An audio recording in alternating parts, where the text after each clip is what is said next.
నమస్తే, welcome to స్వతంత్ర. నేను మురళి. ముందుగా హెడ్లైన్స్ చూద్దాం. రేపు 4వ విడత సార్వత్రిక ఎన్నికల పోలింగ్. 10 రాష్ట్రాల్లో 96 లోక్సభ స్థానాలకు పోలింగ్. ఏపీలో 175 అసెంబ్లీ, 25 లోక్సభ స్థానాలకు పోలింగ్. తెలంగాణలో 17 లోక్సభ స్థానాలకు ఎన్నికలు.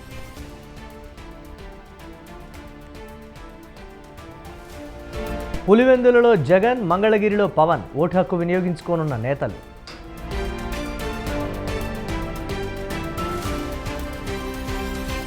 తెలంగాణలో వర్ష బీభత్సం. తడిసిన ధాన్యాన్ని కొనుగోలు చేయాలంటూ సీఎం ఆదేశాలు.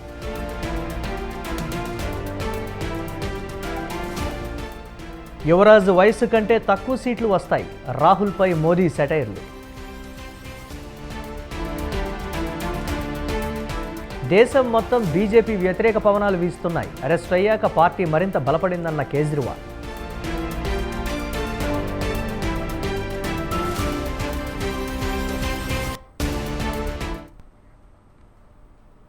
ఏపీలో లోక్సభ ఎన్నికలతో పాటు శాసనసభ ఎన్నికలకు సంబంధించి పోలింగ్కు సర్వం సిద్ధం చేశారు ఎన్నికల సంఘం అధికారులు. మరికొద్ది గంటల్లో పోలింగ్ ప్రారంభం కానుంది. 175 అసెంబ్లీ, 25 పార్లమెంటు స్థానాలకు పోలింగ్ జరగనుంది. పోలింగ్ బూతులకు ఈవీఎంల తరలింపు పూర్తయింది.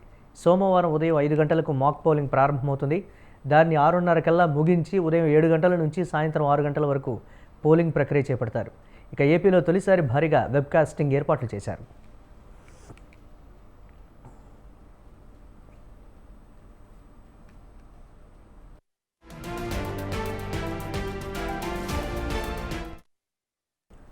ఎన్నికలు సజావుగా సాగేలా కట్టుదిట్టమైన భద్రతా ఏర్పాట్లు చేశారు.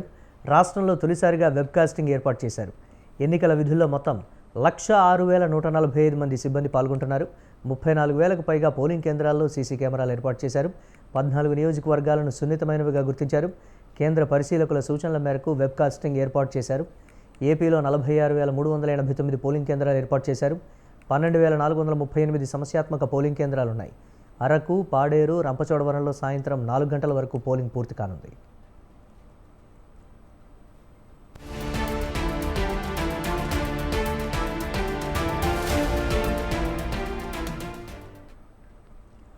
ఆంధ్రప్రదేశ్ సీఎం జగన్ పులివెందుల నియోజకవర్గంలోని బాకరాపురంలో ఓటు వేయనున్నారు.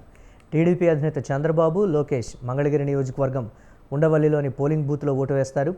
జనసేన అధినేత పవన్ కళ్యాణ్ సైతం మంగళగిరిలోని లక్ష్మీ నరసింహ కాలనీలో తన ఓటు హక్కును వినియోగించుకోనున్నారు.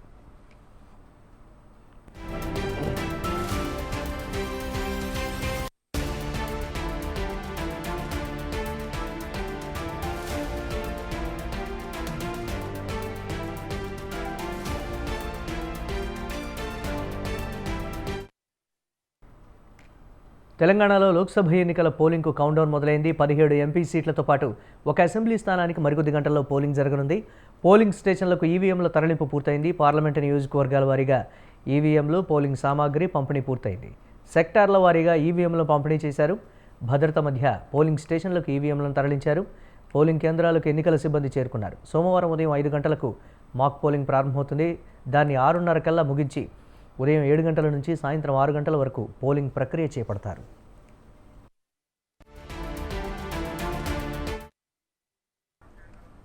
లోక్సభ ఎన్నికల బరిలో 525 మంది అభ్యర్థులు నిలిచారు. వీరిలో 50 మంది మహిళలున్నారు. సికింద్రాబాద్ లోక్సభ స్థానంలో 45 మంది అభ్యర్థులు తమ అదృష్టాన్ని పరీక్షించుకుంటున్నారు. ఇక మెదక్ ఎంపీ సీటులో 44 మంది అభ్యర్థులు కుస్తీ పడుతున్నారు. ఆదిలాబాద్ లోక్సభ బరిలో అత్యల్పంగా 12 మంది మాత్రమే బరిలో ఉన్నారు. రాష్ట్ర వ్యాప్తంగా 3,32,32,000 మంది ఓటర్లుంటే వారిలో యువ ఓటర్లు 9,20,000 మంది ఉన్నారు. రాష్ట్ర వ్యాప్తంగా 35,808 పోలింగ్ కేంద్రాలుంటే వాటిలో సమస్యాత్మక కేంద్రాలు 9,900 ఉన్నాయి.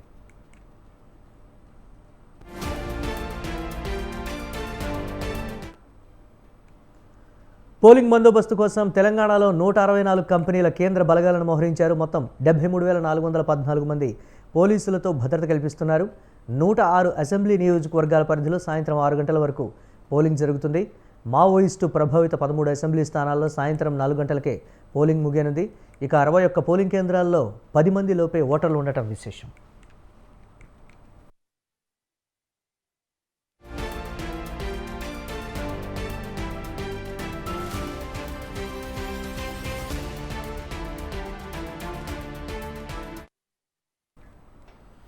ఏపీలో ఎన్నికల నిర్వహణకు అన్ని ఏర్పాట్లు పూర్తి చేశామని అన్నారు రాష్ట్ర ఎన్నికల ప్రధానాధికారి ఎంకే మీనా. రాష్ట్రంలో ఎన్నికల సందర్భంగా ఎక్కడ అవాంఛనీయ సంఘటనలు జరగకుండా అన్ని చర్యలు తీసుకుంటున్నామన్నారు. సమస్యాత్మక ప్రాంతాల్లో ప్రత్యేక నిఘా పెట్టామని తెలిపారు. అలాగే ప్రభుత్వ యంత్రాంగంతో పాటు కేంద్ర బలగాలు ఎన్నికల విధుల్లో ఉన్నాయని అంటున్న ఎంకే మీనాతో మా correspondent Ramesh face to face. Total 6 persons, ఒక ప్రిజైడింగ్ ఆఫీసర్, ఒక assistant presiding officer, 4 polling officers. So మనకు 46,000 పోలింగ్ స్టేషన్స్ ఉన్నాయి కాబట్టి సుమారుగా 2,80,000 ప్లస్ 20% సిబ్బంది, 3,20,000 వరకు ఓన్లీ పోలింగ్ పనులకే పని చేస్తున్నారు. దీంతోపాటు మళ్ళీ FST, SST, police arrangement, police తర్వాత రిమైనింగ్ అదర్ డిపార్ట్మెంట్స్ అంతా కలిపి 1,06,000, సుమారుగా 5,20,000 వరకు టోటల్ ఎంప్లాయీస్, గవర్నమెంట్ సంబంధించి ఎంప్లాయీస్ ఈ మొత్తం ఎలక్షన్లో ఇన్వాల్వ్. హైదరాబాద్లో జరిగే లోక్సభ ఎన్నికల పోలింగ్కు అన్ని ఏర్పాట్లు చేశామన్నారు జిల్లా ఎన్నికల అధికారి రొనాల్డ్ రాస్. ఓటర్లందరూ తమ ఓటు హక్కును వినియోగించుకోవాలని కోరారు. ఓటింగ్ ప్రక్రియ ఉదయం 7 గంటలకు ప్రారంభమై సాయంత్రం 6 గంటలకు ముగుస్తుందన్నారు. ఈ ఎన్నికల్లో పోలింగ్ పర్సంటేజ్ పెరుగుతుందని రొనాల్డ్ రాస్ తెలిపారు.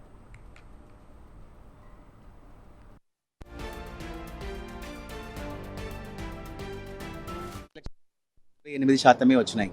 సో ఈసారి అవి దృష్టిలో పెట్టుకుని అసెంబ్లీ ఎన్నికల్లో ఎక్కడెక్కడ పోలింగ్ తక్కువ పడిందో అక్కడన్నీ కూడా మా సెక్టర్ ఆఫీసర్స్ కానీ, బిఎల్ఓ సూపర్వైజర్స్ కానీ, బిఎల్ఓస్ కానీ మరొకసారి వెళ్ళి వాళ్ళందరికీ కూడా 13వ తారీఖు ఓటు ఉంది, దయచేసి రండిని గుర్తించడం జరిగినాయి.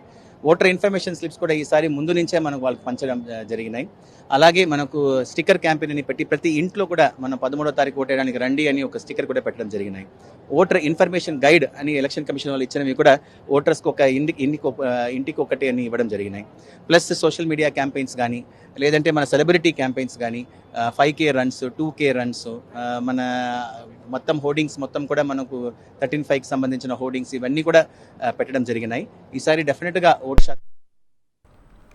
తెలంగాణలో ఎన్నికలకు అన్ని ఏర్పాట్లు పూర్తి చేశామని డీజీపీ రవిగుప్తా తెలిపారు. ప్రజలందరూ నిర్భయంగా తమ ఓటు హక్కును వినియోగించుకోవాలని సూచించారు. ఎక్కడ అవాంఛనీయ సంఘటనలు జరగకుండా ఏర్పాట్లు చేశామన్నారు. 89 ఇంటర్ స్టేట్ బార్డర్ చెక్పోస్టులు, 173 అంతర్జిల్లా చెక్పోస్టులు ఏర్పాటు చేశామన్నారు. 73,414 మంది పోలీసులతో బందోబస్తు ఏర్పాటు చేశామని తెలిపారు. 186 కోట్ల విలువ చేసే మద్యం, డ్రగ్స్ స్వాధీనం చేసుకున్నామని డీజీపీ రవిగుప్తా స్పష్టం చేశారు. Security personnel have been deployed. ఇది state police, state arm police, తర్వాత నేబరింగ్ స్టేట్స్ నుంచి కూడా చాలా మంది వచ్చారు. తమిళనాడు నుంచి 3 కంపెనీస్ వచ్చినాయి. ఛత్తీస్గఢ్, కర్ణాటక, తమిళనాడు నుంచి హోంగార్డ్స్ కూడా వచ్చినాయి. సో అందరి కలిపి about 1 lakh plus security personnel will be deployed. This includes 164 companies of paramilitary forces కూడా. And we have about 350 Naxal affected polling locations, and also about 3,000 sensitive and critical locations. So local situation study chesi enta bandobast kavala adi prakaram ఏర్పాటు చేశాము. More than 1 lakh security personnel have been deployed. ఇది state police, state arm police, తర్వాత neighbouring states నుంచి కూడా చాలా మంది వచ్చారు. తమిళనాడు నుంచి. విశాఖ తూర్పు నియోజకవర్గ వైసీపీ ఎమ్మెల్యే అభ్యర్థి ఎంవీవీ సత్యనారాయణ ఇంటి వద్ద ఉద్రిక్తత చోటు చేసుకుంది. డబ్బులు కావాలంటూ ఓటర్లు ఎంవీవీ ఇంటిని ముట్టడించారు. దీంతో ఎంవీవీ సత్యనారాయణ లిఫ్ట్ ఆపేసి గేటుకు తాళాలు వేసుకున్నారు. ఎంవీవీ ఇంటి వద్ద ఓటర్లు ఆందోళన చేస్తున్నా పోలీసులు పట్టించుకోకపోవడం గమనార్హం.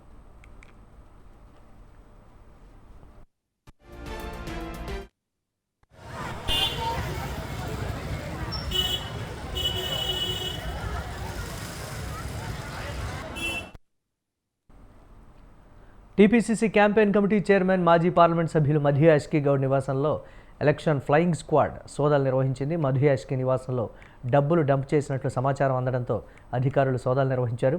మధు యాష్కి నివాసంలో డబ్బులు లభ్యం కాకపోవడంతో అధికారులు తిరిగి వెళ్ళిపోయారు.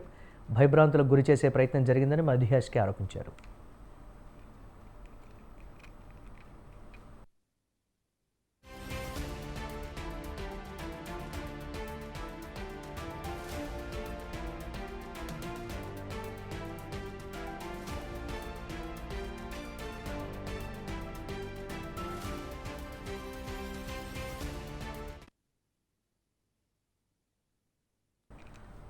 కామారెడ్డిలో ఉరుములు మెరుపులతో కూడిన భారీ వర్షం కురిసింది. దీంతో జహీరాబాద్ ఎంపీ స్థానం వీవీప్యాట్లు, ఈవీఎంలు తీసుకువెళ్లే సమయంలో వర్షం కురవడంతో అధికారులు పరుగులు పెట్టారు. అధికారులు సమన్వయంతో ఈవీఎంలు తరలించాలని జిల్లా కలెక్టర్ జతీష్ వి పాటిల్ ఆదేశించారు. కలెక్టర్ అధికారుల వెంటే ఉండి ఈవీఎంల తరలింపు ప్రక్రియను నిర్వహించారు.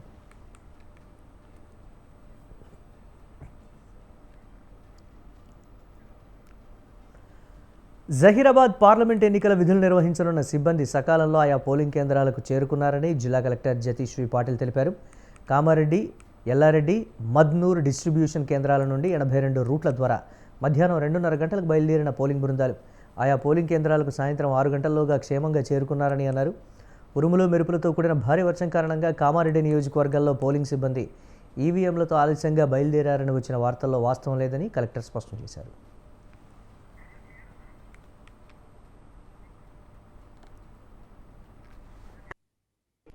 రిపోర్ట్ చేసి అటెండెన్స్ సైన్ చేయండి. మెటీరియల్ తీసుకొని అనెగ్జాక్ట్లీ ఒక కాపీ వారికి హ్యాండ్ బుక్ ఇంకోటి ఏమీ కాదు. ఇక్కడ ఎలా తీసుకోండి పాస్ చేసిన వాళ్ళు తీయండి. అక్కడ లంచ్ అరేంజ్మెంట్ ఇబ్బంది అవుతా ఉంది. ఆ టెంట్ లంచ్ కోసం ఏర్పాటు చేసి ఎందుకంటే అక్కడ లంచ్ ఏర్పాటు చేయాలి కాబట్టి అక్కడ వెహికల్స్ తీయాల్సిందే. Police station number, route number ఇస్తారు. డయాస్ మీద ఎలాంటి ఇన్ఫర్మేషన్ దొరకదు మీకు.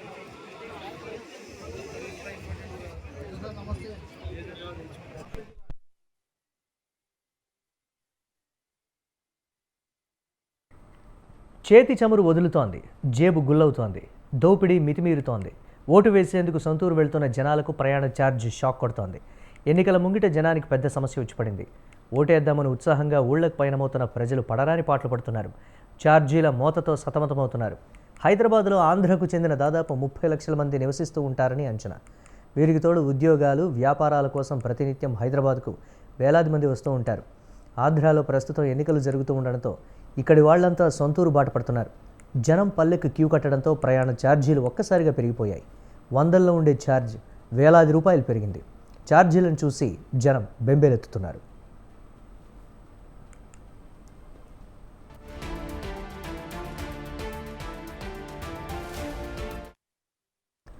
మామూలు రోజుల్లో అయితే హైదరాబాద్ నుంచి విశాఖపట్నానికి 1000 రూపాయల దాకా బస్ ఛార్జీ ఉంటుంది. ఇప్పుడు అది 4000 దాటింది. అవసరాన్ని ఆసరాగా చేసుకుంటున్న ప్రైవేట్ ట్రావెల్స్ దాదాపు 4 రెట్లు అధికంగా ఛార్జ్ వసూలు చేస్తున్నాయి. విశాఖతో పోల్చుకుంటే హైదరాబాద్ నుంచి విజయవాడ దూరం చాలా తక్కువ. సాధారణ రోజుల్లో ఛార్జ్ కూడా 100ల్లో ఉంటుంది. కానీ ఈ రూట్లోని ప్రయాణికులు కూడా 4000 దాకా పెట్టాల్సి వస్తోంది.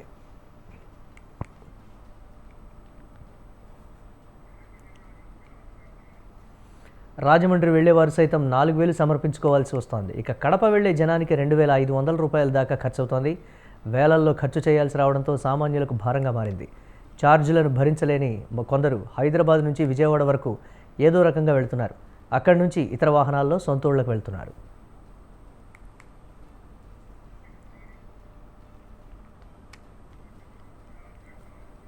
ప్రైవేట్ ట్రావెల్స్ బరితెగిస్తున్నాయి. ప్రభుత్వ పర్యవేక్షణ లేకపోవడంతో విచ్చలవిడిగా వ్యవహరిస్తున్నాయి. మొన్నటిదాకా 100ల్లో ఉన్న ఛార్జీలను ఉన్న ఫలంగా పెంచేశాయి. వేలల్లో ఛార్జీలు వసూళ్లు చేస్తూ ఉండడంతో జనం జేబులు ఖాళీ అవుతున్నాయి. అవసరమైన సమయంలో అధికారులు సైతం కన్నెత్తి చూడకపోవడంతో ప్రైవేట్ ట్రావెల్స్ ఆగడాలు శృతిమించిపోతున్నాయని ప్రజలు ఆందోళన వ్యక్తం చేస్తున్నారు.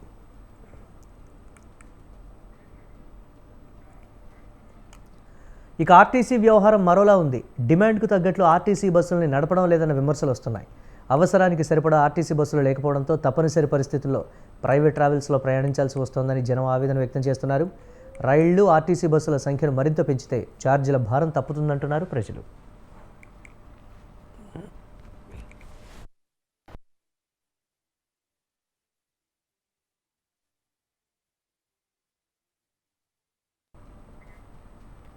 ఎన్నికల వేళ అభ్యర్థుల గుండెల్లో క్రాస్ ఓటింగ్ గుబులు రేపుతోంది. గుర్తు కన్ఫ్యూజన్ ఎక్కడ తమ కొంప ముంచుతుందోననే టెన్షన్ పట్టుకుంది. ముఖ్యంగా ఆంధ్రప్రదేశ్ అసెంబ్లీ, పార్లమెంట్ ఎన్నికలు ఒకేసారి జరుగుతున్న నేపథ్యంలో ఏపీ లీడర్లు మరింత కలవరపడుతున్నారు.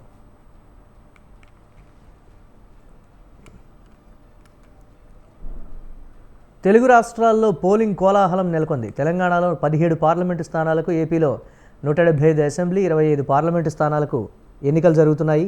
గెలుపే లక్ష్యంగా పావులు కదుపుతున్న పార్టీలకు క్రాస్ ఓటింగ్ గుబులు పట్టుకుంది. స్వతంత్ర అభ్యర్థులను అయితే క్రాస్ ఓటింగ్ సమస్య వణికిస్తోంది. ఒకరికి వేసే ఓటు మరొకరికి వేస్తే అన్న ఆందోళన వెంటాడుతోంది. ఇక ముఖ్యంగా ఏపీలో అసెంబ్లీ, పార్లమెంట్ ఎన్నికలు ఒకేసారి జరుగుతున్న కారణంగా ఓటింగ్ విషయంలో మరింత గందరగోళం నెలకొనే పరిస్థితి ఉంది.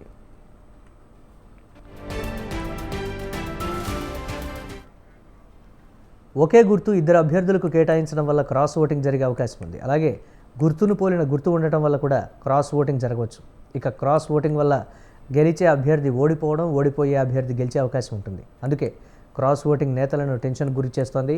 ప్రస్తుతం ఏపీలో అసెంబ్లీ, లోక్సభ ఎన్నికలు జరుగుతున్నాయి. 2 ఈవీఎంలలో వయోజనుడు ఓటు వేయాల్సి ఉంటుంది. అయితే అసెంబ్లీ ఎన్నికల్లో ఉండే అదే గుర్తు లోక్సభ ఎన్నికల్లో మరో వ్యక్తికి కేటాయించే అవకాశం ఉంటుంది. ఇక్కడ కనుక ఓటర్ కన్ఫ్యూజన్ అయితే అభ్యర్థికి క్రాస్ ఓటింగ్ షాక్ తగిలినట్లే. తమకు రావాల్సిన ఓటు మరొకరి లెక్కలోకి వెళ్ళినట్లే. అందుకే క్రాస్ ఓటింగ్పై నేతల గుండెల్లో గుబులు పట్టుకుంది. ఎక్కడ తమ ఓటమికి క్రాస్ ఓటింగ్ అడ్డు తగులుతుందనే భయం వెంటాడుతోంది. ఇక తెలంగాణలో కేవలం పార్లమెంట్ ఎన్నికలు జరుగుతున్న కారణంగా ఆ ఏరియాలో పార్టీ ప్రభావం లోక్సభ ఎంపీ అభ్యర్థిపై పడే అవకాశం ఉంది. ఎమ్మెల్యేలంతా ఒక పార్టీకి చెందిన వారైతే కనుక మరో పార్టీ ఎంపీ అభ్యర్థికి క్రాస్ ఓటింగ్ సెగ తగిలే ఛాన్స్ ఉంది. ఇలాంటి కారణాల వల్లే నేతల్లో ఆందోళన నెలకొంది.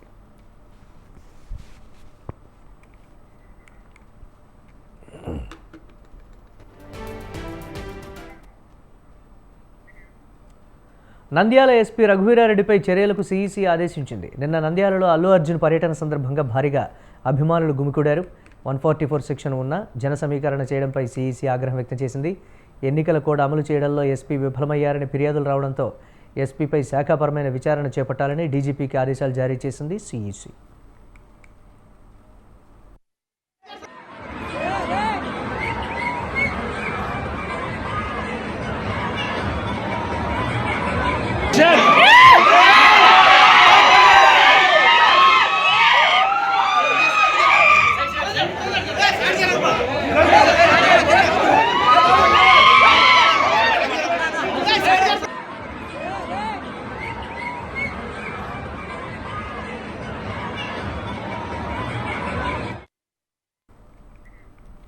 గచ్చిబౌలి స్టేడియంలో సీఎం రేవంత్ రెడ్డి ఫుట్బాల్ ఆడారు. హెచ్సియు విద్యార్థులతో కలిసి ఫుట్బాల్ ఆడారు. ఆయన గోల్ చేసేందుకు ప్రయత్నించారు. ఆట మధ్యలో Revanth shoe పాడైపోయాయి.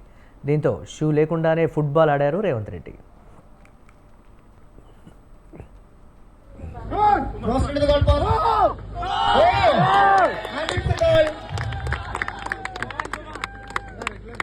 Assisted by the Chief Minister.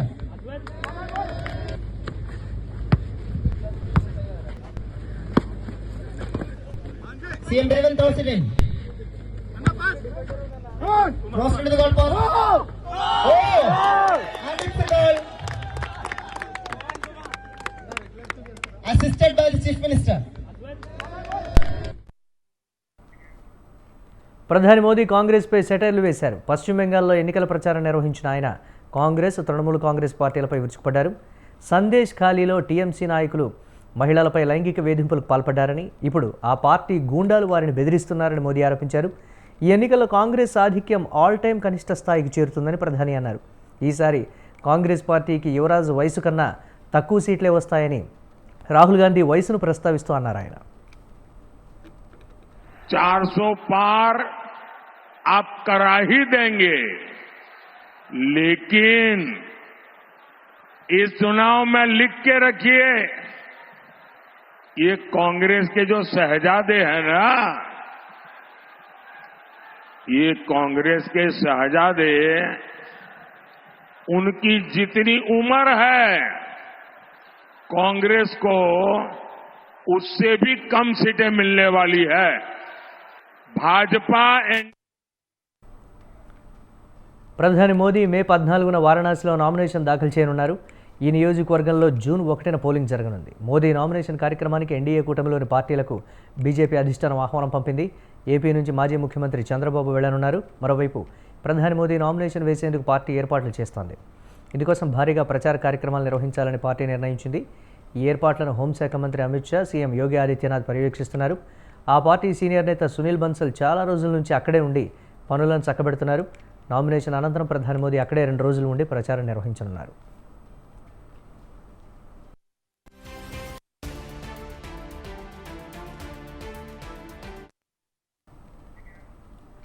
ఢిల్లీలో ఆసుపత్రులకు బాంబు బెదిరింపులు వచ్చాయి. 2 ఆసుపత్రులకు బాంబు బెదిరింపుల మెయిల్స్ వచ్చినట్లు అధికారులు తెలిపారు. ఢిల్లీ మంగోల్పూరిలోని బురారీలో ప్రభుత్వ ఆసుపత్రితో పాటు సంజయ్ గాంధీ ఆసుపత్రికి బాంబు బెదిరింపు ఈమెయిల్ వచ్చింది. దీంతో అప్రమత్తమైన అధికారులు ఫైర్ సిబ్బందికి బాంబ్ స్క్వాడ్కు సమాచారం అందించారు. ప్రస్తుతం ఆసుపత్రిలో బాంబ్ స్క్వాడ్ తనిఖీలు చేపడుతోంది. ఢిల్లీ ఎన్సీఆర్లోని పలు స్కూళ్లకు ఇటీవలే బాంబు బెదిరింపులు రావడం కలకలం రేపింది. దీంతో అప్పట్లో ఢిల్లీలోని 100 స్కూళ్లను తాత్కాలికంగా మూసివేశారు.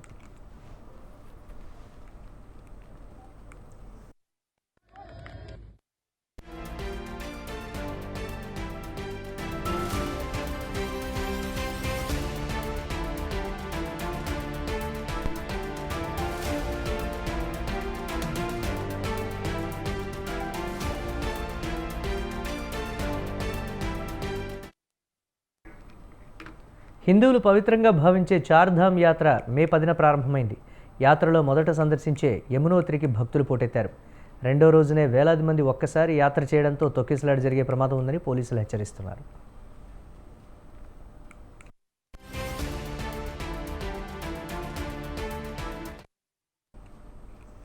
మే 11నే వేలాది మంది భక్తులు యమునోత్రి ధామ్కు తరలి రావడం విశేషం. యాత్రలో భాగంగా ఇరుకైన ప్రమాదకరమైన మార్గాల్లో ప్రజలు చిక్కుకుపోయారు.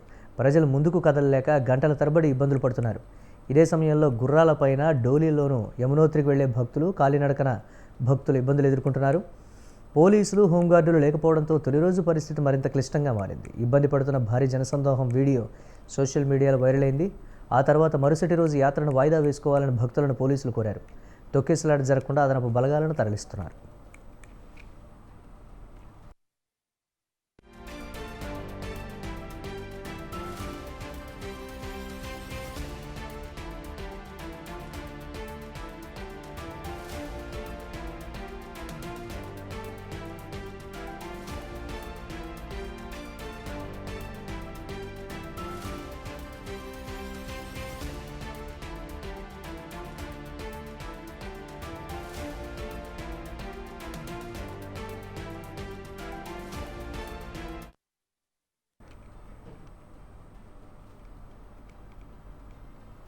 అమెరికాలో 2 తెలుగు విద్యార్థులు ప్రాణాలు కోల్పోయారు. మృతుల్ని లక్కిరెడ్డి రాకేష్ రెడ్డి, రోహిత్ మణికంఠ రేపాలుగా గుర్తించారు. అమెరికా అరిజోనాలోని ఫాజిల్ క్రీక్ ఫాల్స్ వద్ద ఈ ఘటన జరిగింది. గ్రాడ్యుయేషన్ పూర్తి చేసుకున్న 16 మంది స్నేహితుల బృందం ఈ నెల 8న జలపాతం సందర్శనకే వెళ్ళింది. జలపాతం వద్ద ఈత కొడుతున్న క్రమంలో రాకేష్, రోహిత్ గల్లంతయ్యారు. సమాచారం అందుకున్న పోలీసులు గాలింపు చర్యలు చేపట్టి మృతదేహాలను వెలికితీశారు. మృతుల్లో ఒకరైన రాకేష్ ఖమ్మంకు చెందిన లక్కిరెడ్డి చంద్రశేఖర్ రెడ్డి ఏకైక కుమారుడు. కంప్యూటర్ సైన్స్ ఎంఎస్ పూర్తి చేశాడు. ఇటీవలే రాకేష్ తల్లిదండ్రులు అమెరికాకు వెళ్లారు. ఇంతలోనే ఈ ఘటన జరగడం వారి ఇంట తీవ్ర విషాదాన్ని నింపింది.